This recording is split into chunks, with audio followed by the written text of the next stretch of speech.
విజయవాడ కృష్ణమ్మ పరవళ్లు తొక్కే పుణ్యక్షేత్రం. ఇక్కడ ఇంద్రకీలాద్రిపై కొలువై ఉన్న కనకదుర్గమ్మను నిత్యం వేలాది మంది భక్తులు దర్శించుకుంటారు. కానీ ఈ కొండరాళ్ళ వెనక, ఆ తల్లి విగ్రహం వెనుక దాగిన అంతుచిక్కని రహస్యాలు అన్నీ ఇన్ని కావు. ఒక భక్తుడి కోసం అమ్మవారు తన భుజాన్నే కోసి ఇచ్చిందని మీకు తెలుసా? కృష్ణమ్మ దుర్గమ్మతో చేసిన శపథం ఏంటి? కనకదుర్గ అనే పేరు ఎందుకు వచ్చింది? ఎందుకు అమ్మవారు ఈ కొండపైన వెలిశారు? ఇక్కడ తపస్సు చేసి ఎవరెవరు విజయం సాధించారు? ఇక్కడ శివుడు మల్లికేశుడుగా ఎందుకు పిలువబడుతున్నాడు? ఇంకా చరిత్ర పుటల్లో కనుమరుగైన చాలా సత్యాలు, పురాణాలు చెబుతున్న మర్మరహస్యాలు, వాటన్నిటినీ ఈరోజు మనం ఈ వీడియోలో ఛేదించబోతున్నాం. ఎక్కడా స్కిప్ చేయకుండా చివరి వరకు చూడండి. ఇలాంటి వీడియోలు మరిన్ని చేయడానికి హైప్ పాయింట్స్ ఇచ్చి లైక్, షేర్, సబ్స్క్రైబ్ చేస్తారని ఆశిస్తున్నాను. ఎందుకు అమ్మవారు ఇక్కడ కొలువై ఉన్నారు అని తెలుసుకోవాలి అంటే మనం కృతయుగం కంటే పూర్వకాలంలోకి వెళ్ళాలి. పూర్వకాలంలో కీలుడు అనే యక్షుడు దుర్గాదేవిని ప్రసన్నం చేసుకోవడానికి ఘోరమైన తపస్సు చేశాడు. అతని భక్తికి మెచ్చిన అమ్మవారు ప్రత్యక్షమై వరం కోరుకోమన్నప్పుడు, తల్లి నువ్వు ఎల్లప్పుడూ నా హృదయంలోనే ఉండాలి అని కోరుకున్నాడు. అమ్మవారు చిరునవ్వుతో, కుమారా, నువ్వు కృష్ణానదీ తీరాన పర్వత రూపంలో ఉండు. కృతయుగంలో రాక్షస సంహారం తర్వాత నేను నీ హృదయంలో కొలువుంటాను అని వరమిచ్చింది. అమ్మవారి ఆజ్ఞ ప్రకారం కీలుడు పర్వతంగా మారి వేచి ఉన్నాడు. కృతయుగంలో లోకకంటకుడైన మహిషాసురుడిని సంహరించిన తర్వాత అమ్మవారు 8 చేతులతో మహిషాసుర మర్దినిగా కీలుడు కోరిక తీరుస్తూ ఈ పర్వతంపై వెలిసింది. కోటి సూర్యుల ప్రభతో బంగారు వర్ణంతో మెరిసిపోతున్న అమ్మవారిని చూసి ఇంద్రాది దేవతలు కనకదుర్గ అని కొనియాడారు. ఇంద్రుడు మరియు ఇతర దేవతలు ఇక్కడికి తరచుగా రావడం వల్ల ఈ కొండకి ఇంద్రకీలాద్రి అని, బంగారు కాంతితో అమ్మవారు వెలిసినందున కనకాచలము అని పేర్లు వచ్చాయి. అమ్మవారు వెలిసిన ఈ పవిత్ర పర్వతంపై పరమశివుడు కూడా ఉండాలని బ్రహ్మదేవుడు భావించి అశ్వమేధ యాగం చేశాడు. దానికి మెచ్చిన శివుడు ఇక్కడ జ్యోతిర్లింగం రూపంలో వెలిశాడు. బ్రహ్మదేవుడు మొదటిసారిగా స్వామివారిని మల్లెపూలతో పూజించడం వల్ల స్వామికి మల్లికేశుడు అనే పేరు వచ్చింది.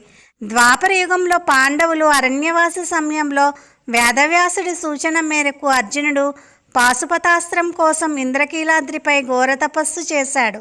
అర్జునుడిని పరీక్షించడానికి శివుడు కిరాతకుడు రూపంలో పార్వతీదేవి కిరాతక స్త్రీగా వచ్చారు. ఒక అడవి పందిని చంపే క్రమంలో శివుడికి అర్జునుడికి మధ్య యుద్ధం జరిగింది. అర్జునుడు తన ముందున్న వేటగాడు సాక్షాత్తు శివుడే అని గ్రహించి మట్టితో లింగాన్ని చేసి పూజించగా ఆ పువ్వులు వేటగాడి పాదాలపై పడ్డాయి. అర్జునుడి పరాక్రమానికి, భక్తికి మెచ్చిన శివుడు అతనికి పాశుపతాస్త్రాన్ని ప్రసాదించాడు. మల్లయోధుడు అర్జునుడు పూజించిన శివుడు కాబట్టి స్వామికి మల్లేశ్వరుడు అనే పేరు స్థిరపడింది. ఈ విజయానికి గుర్తుగా అర్జునుడు ఇక్కడ విజయేశ్వరాలయాన్ని నిర్మించాడు. ఇంద్రకీలాద్రి చరిత్ర కేవలం చిన్న కథ కాదు, లిఖితపూర్వక సత్యం. మద్రాసు ప్రాచ్య లిఖిత పుస్తక భాండాగారంలోని మెకంజీ కలెక్షన్స్ మరియు కల్లేపల్లి కఫియతు ఈ మర్మరహస్యాలను ధృవీకరిస్తున్నాయి. కాకతీయ చక్రవర్తి ఓరుగంటి ప్రతాపరుద్రుడు అమ్మవారి దర్శనానికి వచ్చినప్పుడు అక్కడ జరుగుతున్న వామాచార పూజలు, నరబలులు చూసి చలించిపోయారు. ఆది శంకరాచార్యులు వారు స్థాపించిన యంత్ర విధులకు విరుద్ధంగా సాగుతున్న ఈ పద్ధతులను మార్చడానికి రాజు పండితులను సంప్రదించారు. కానీ అది తమ వల్ల కాదని వారు చెప్పగా రాజు చల్లపల్లి సంస్థానాధీశుల సహాయం కోరారు.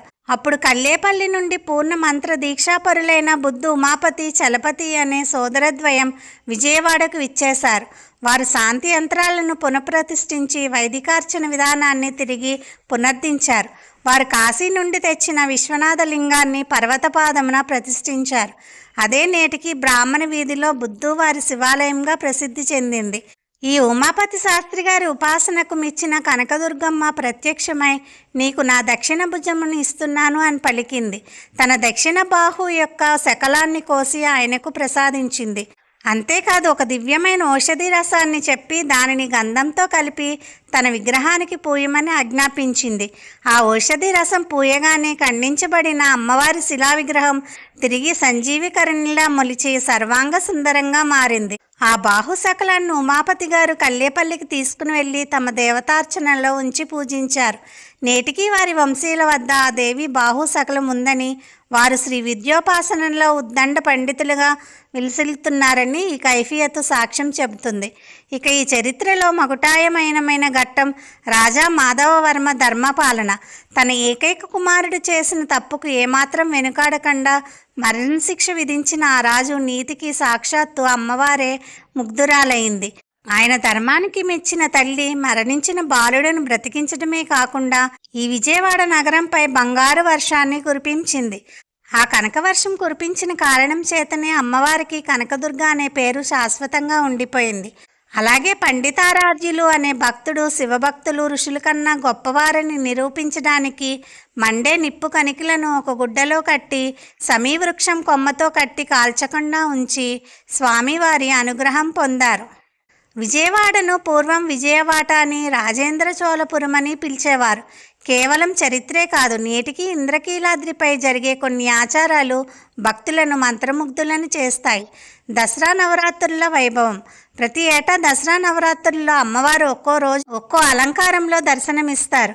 బాలా త్రిపుర సుందరిగా ప్రారంభించి గాయత్రి, అన్నపూర్ణ, మహాలక్ష్మి, సరస్వతి, లలితా త్రిపుర సుందరి, దుర్గాదేవి, మహిషాసురమర్దిని మరియు రాజరాజేశ్వరిగా అమ్మవారిని అలంకరించడం ఒక అద్భుత ఘట్టం. ఈ 9 రోజులు విజయవాడ నగరం భక్తజన సంద్రమవుతుంది. భక్తికి నిదర్శనంగా వేలాది మంది భక్తులు కొండమెట్లకు పసుపు కుంకుమలు రాస్తూ హారతులు ఇస్తూ చేసే మెట్ల పూజ ఇక్కడ ఎంతో ప్రత్యేకం. తమ కోరికలు నెరవేరినప్పుడు కృతజ్ఞతగా ఈ పూజ చేస్తారు. విజయదశమి రోజు సాయంత్రం కృష్ణానదిలో జరిగే తెప్పోత్సవం ఒక కనువిందు. హంసవాహనంపై దేవతామూర్తులను ఉంచి నదిలో ఊరేగిస్తుంటే ఆ దృశ్యం చూసిన భక్తులకు పునర్జన్మ లేదని నమ్ముతారు. ప్రతి 12 ఏళ్లకు ఒకసారి ఇంద్రకీలాద్రిపై కుంభాభిషేకం జరుగుతుంది. ఇది కేవలం ఒక ఉత్సవం కాదు, క్షేత్రం యొక్క యంత్రశక్తిని పునరుద్ధరించే ఒక మహా ప్రక్రియ. వేద మంత్రాల మధ్య గగనతలంలో ఉన్న గోపుర కలశాలకు పవిత్ర జలాభిషేకం జరుగుతుంటే ఆ దృశ్యం చూసిన భక్తులకు జన్మధన్యమవుతుంది. యుగాల చరిత్ర, అంతుచిక్కని రహస్యాలు. ఇది మన ఇంద్రకీలాద్రి మహత్యం. భుజాన్ని త్యాగం చేసి భక్తుడిని కాపాడిన, బంగారు వర్షం కురిపించి ధర్మాన్ని నిలబెట్టిన అది ఆ ఆది పరాశక్తికే సాధ్యం. అందుకే ఆ తల్లి అపరాజిత, మన కనకదుర్గ. కోరిన వెంటనే విజయాలను సిద్ధింపచేసే ఆ తల్లి ఆశీస్సులు మనందరిపై ఉండాలని కోరుకుందాం. మీరు కూడా అమ్మ భక్తులైతే ఒక్కసారి అమ్మని స్మరిస్తూ జై కనకదుర్గ అని కమెంట్ చేయండి. హరి ఓం తత్సత్. స్వస్తి.